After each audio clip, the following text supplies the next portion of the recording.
Jesse McAnally. And I'm Liz Eston. And welcome to Patreon with Cheese, a podcast where I talk about cheese on Patreon. And I am joined, as always, by, someone I kind of know, like Elizabeth Eston. How are you doing, Liz? I don't know who this guy is. He just told me to record a podcast. We basically hate each other. Yeah, we hate each other behind the scenes. We're always yelling at each other. Behind the scenes, I'm just emotionally and verbally abusive. I ask so much of her, and then I try to undermine her work and credit in the public. Just because. Yeah, just because. And then I'm going to fire you. You know what? I think it's time that I just fire you so we can stay best friends. Oh, God. How are you doing, Liz? We finished Tangled. We're done Tangled. We got tangled up. Except for the 2 seasons that are following we finished this. Season 1 is what I mean. So what happened in Season 1? We got to dive into this. It was a big season with a lot of shit happening. Rapunzel made some friends. Rapunzel made friends. That's the premise of the show. And learned a lesson or two. Maybe 1 or 2 lessons. Sometimes you learn the same lesson 6 times. Yeah. At a certain point, Rapunzel stopped learning lessons and a plot happened. Yeah, a magical plot. Yeah. What happens this season, Liz? So Rapunzel learns a bunch of lessons about friendship, and so does Cassandra and Eugene after they nearly make out. The first episode, which was also the the TV movie, is where she gets her long hair back. And she gets cursed by these rocks, which turn out to be really important later. We still haven't wrapped up the rock subplot. I think we'll wrap it up till the end. Yeah. And then they go to an alchemist to figure out the hair, and it's a little incel boy named Varian. And we called it. We called him an incel right away. We did. He gave the incel vibe. And then he was an incel. He got an evil villain arc. Yeah, and he's in jail now. He's in prison at this point in the story. Yeah, the Beer Kingdom has very lofty prisons, apparently. I mean, drink every time one of our leads get into that prison at one point in this fucking show. There's an entire episode where Cassandra and Eugene are just in the prison. Yeah. And honestly, they should be trauma-bound and fall in love from that. They should. But Rapunzel and Flynn have to be together. I mean, Eugene. I agree, but also Laura Benanti's Lady Kane shows up in the pilot, and then once more, and then never again. And dead. Just cries. I'm gonna cry myself to sleep. She was the most interesting character. She was voiced by someone I liked. It was amazing. Yes, 10 out of 10. 10 out of 10. Laura Benanti's the best character in the show. We know nothing about her. Yeah, we know nothing. She is the Boba Fett of this show. She is, though. I hope she doesn't get a terrible spin-off on Disney+. And then we find out she was trained by the horse people in the fucking woods, and now she's a good person. Yeah. We liked her because she was Book of Boba Fett? Yeah, he gets trained by the sand people, and then he becomes a good person. Oh, I haven't seen Book of Boba Fett. So. He learns their sand people ways. Sand people are Native Americans. Got it. Star Wars is political now. It's so woke, guys. Star Wars is too woke. I mean, it retroactively makes you rethink a lot of stuff, like Anakin murdering them. It's just like a white man murdering a bunch of natives. I think murdering the natives of your planet. Because they killed his mommy. Yeah. But in a deleted scene, Count Dooku said that he told the natives to kidnap his mommy. Yeah, also, it was the women and the children, don't forget. Oh yeah, don't forget women and children. I killed all of them. The women and the children. Because they're animals and I treated them like animals! I hate them! That's better delivery than his. Wait, all right, give me your... Wait, have I ever told you the story? Holy shit. Is it Star Wars related? It is. So I made a film about 4 years ago called Luchica. It was an opera film, so I needed actors that were going to be able to emote through very hard to say dialogue and still be able to come it across. So I had my auditions and I brought back the actors I wanted for a callback. And I did the devilish thing because I wanted people that could show romance without having the dialogue be on their side. So I gave them the I don't like sand scene. And holy shit. You get some good actors to perform that. That scene works. It does. I was a script doctor on that movie. It didn't even need a script doctor. The lines were fine. It's just I gave it to one of the greatest actors I work with. You can see him on Emily Clark's video on, I forget what it's at, but he, Philip Sean Devon, he's a great guy, very nice fella, great actor, and he just knocked those lines out of the park. He's like, I knew exactly what the test was as soon as I got the sides, and I was ready. Like every actor is like, I need to make these prequel lines sound better. Yeah, I mean, I don't know how to deliver. I don't like sand. It's coarse and cold, and it gets everywhere. Here, I would just deliver it really annoyed at my partner. Be like, I don't fucking like sand. It's like how the Eagles speech from Big Lebowski. I hate the fucking Eagles. I hate the fucking Eagles, man. You hate the Eagles? Get out of my cab. The Big Lebowski, another perfect movie that has zero faults. Don't make it a musical, please. You know what? I could see the Big Lebowski working as a musical, but it has to be like all Eagles covers.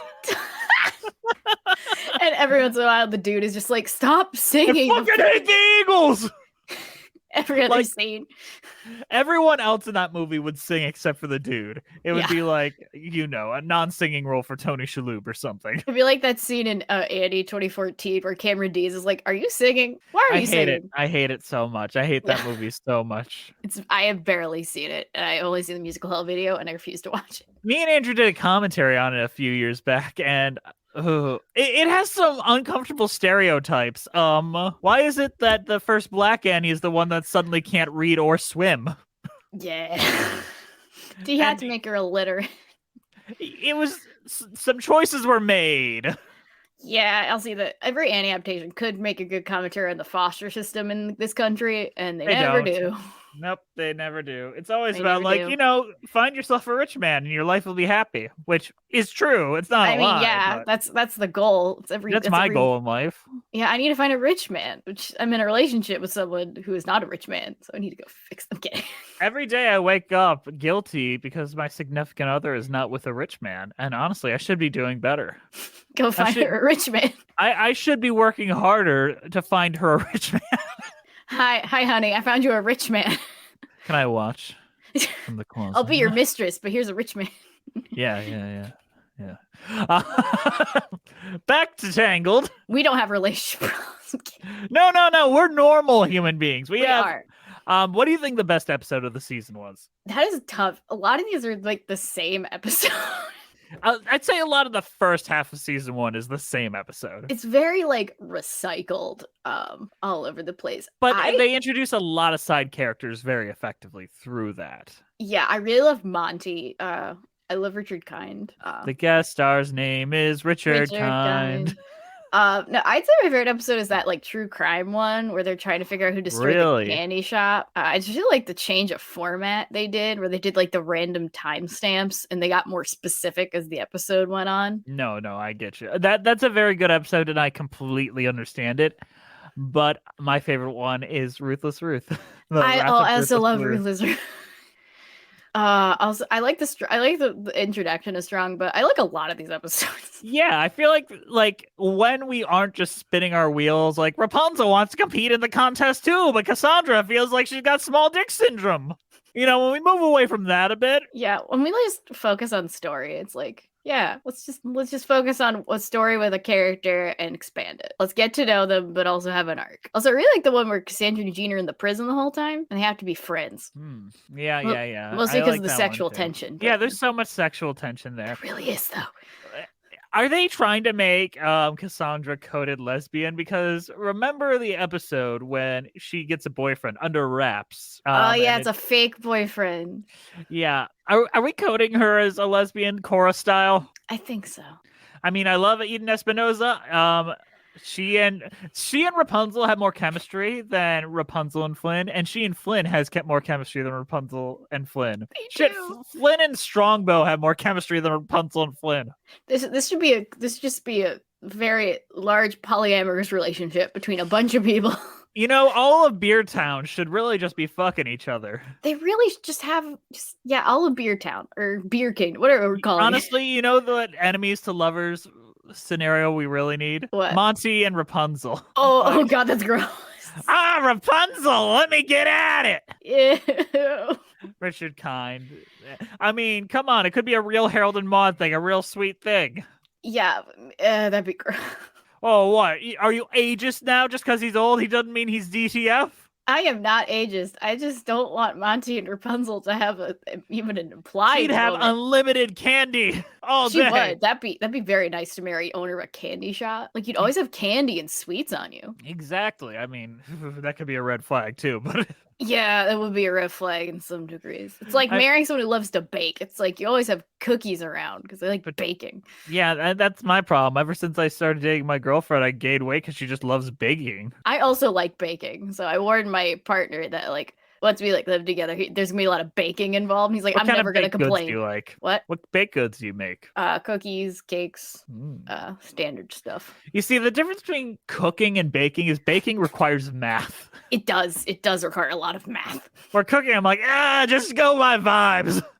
Yeah. My dad taught me to make tomato sauce one time. He's just like, just pour some stuff in the pot and cook it. I'm like, yeah. He gave me vague measurements of the amount of tomato cans to use. I'm like, how much herbs? Like, just put some in. I'm like, okay, you're not gonna give me a measurement? Okay. Yeah. I'll just put some herbs in. I mean, I just do it by vibe. I might be the worst or best chef in the world because of that. I mean, some chefs cook by vibes. There's a Top Chef contestant this season who had COVID and he couldn't taste anything, so he just kind of did a guessing game of how to cook. He won 3 challenges.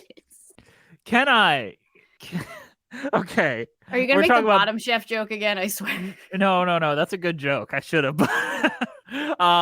No. So I have nowhere else to vent this out to. Do you watch the Spring Baking Championship on the Food I Network? have with my mom. Have you watched this season? I watched a few episodes. So okay, I'm gonna spoil it for you because it gets fucking whack as shit. Oh, the final episode?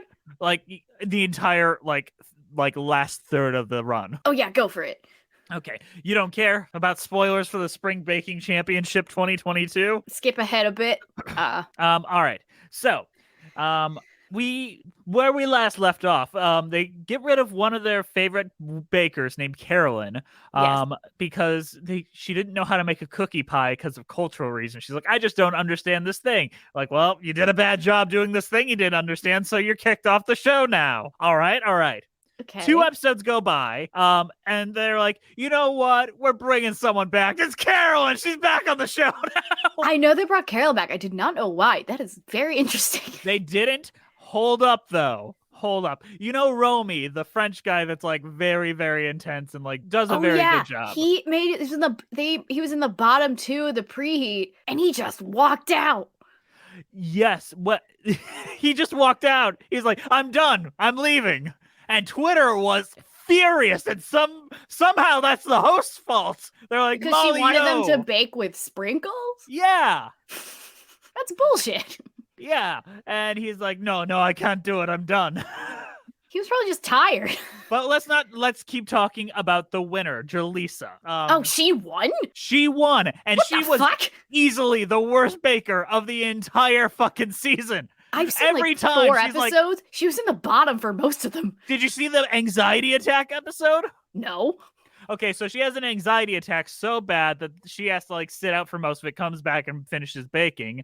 And every one of her cakes and pies is one of the worst, but she just narrowly makes it in. And then somehow, just in the last episode, she brings her A game enough to win the entire fucking show. Twitter was pissed and they called it rigged. Oh God, that poor host. She seems so nice. I love Molly Yoa. She's like the one time they don't get a fucking football star to be like, and you're baking, I guess. Which like Eddie Jackson hosting a baking show. It is confusing when they did that. So yeah. I don't know why, but that's been like my current obsession is looking at people fight about the Spring Baking Championship and how it's rigged because, you know, Jaleesa somehow edged her way to the end. You saw Spring Awakening trending on Twitter and you went an entirely different direction. Yeah, I was like, Spring Awakening? Nah, fuck that. Spring Baking Championship. What do you think the worst episode of Tangled the Series season 1 was? Oh God, a bunch. Probably the one where Eugene is trying to be a guard and it's like, the message is confusing. Maybe that one. Yeah. No, that one I understand. A lot of them are very repetitive though. Yeah, I think that was Fitzherbert PI. That one was kind of rough. Yeah.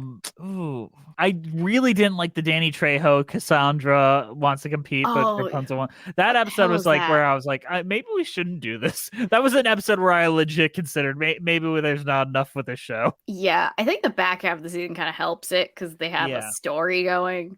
No, I agree. And plus they add the weird magic stuff and the drugging your friends and like, yeah, that happened.